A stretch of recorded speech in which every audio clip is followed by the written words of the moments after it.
In a previous video, I showed you how to make an Ecosphere jar using a sample collected from Grenadier Pond in High Park, Toronto. We filled a 2-liter jar about half full of water, plus about a quarter full of silt, leaving about a quarter of the jar as headroom for air.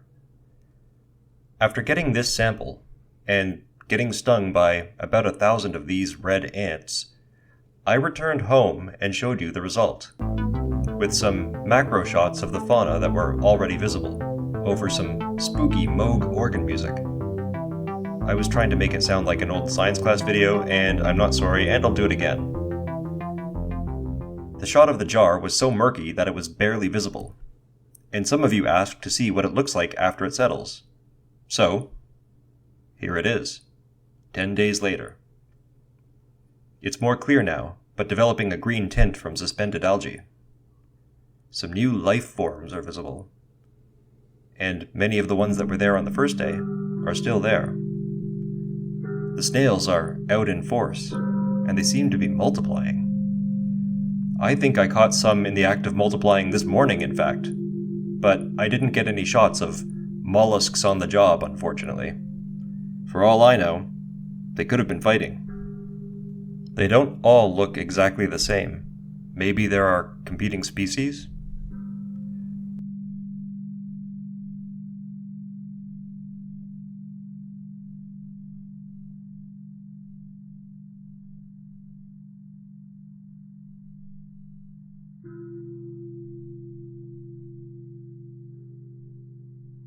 I can't tell for sure, but I think this is one of those red worm-looking things from the first video. Midge larva, I think. This might metamorphose into a flying insect, but it has nowhere to go from the jar, so its circle of life will be a sad horseshoe. Bless you, Midge. Blidge.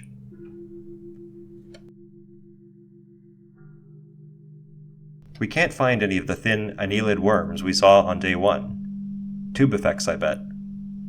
Maybe the environment in there has become inhospitable to them. Not enough oxygen, maybe, since the green duckweed is starting to look brown, like a sad eye test for colorblind swamp people.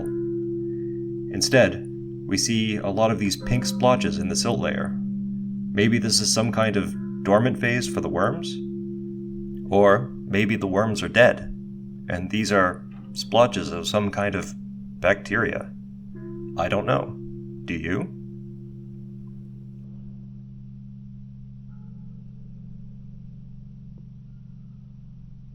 The hornwort is still nice and green. It needs no roots to thrive, so maybe it will stay alive in there, providing oxygen for a long time. A strange little worm-like creature has appeared. This one's new. It looks like it's made itself a shell out of duckweed seeds or something. It moves by reaching out an appendage, maybe its foot, and grappling a few millimeters at a time, like an alien inchworm. I have no idea what this thing is.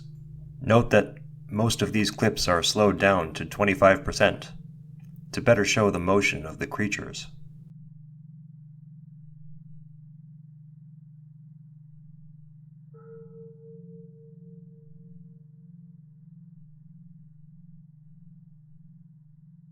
Lots of our old crustacean friends are hanging around, having a great time in all the new algae. I can't see our old friend the isopod in there, so maybe that one's race is run.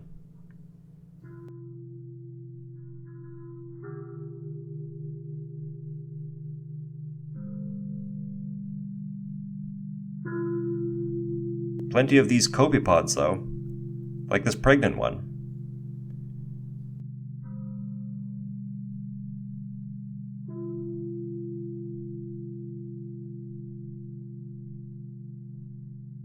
Plenty of Daphnia, too. Some of them are pinkish, some not. Are they the same species? Or juveniles and adults? Or maybe females and males of the same species? I don't know very much about freshwater ecology. This is all new to me.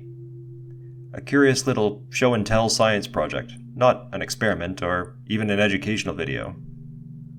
So I hope that you, if you know something, can educate me. Go ahead and correct me in the comments. I like being told how I'm wrong by someone who knows what they're talking about. If you see something interesting I missed, let me know. Maybe I'll include it in the next video.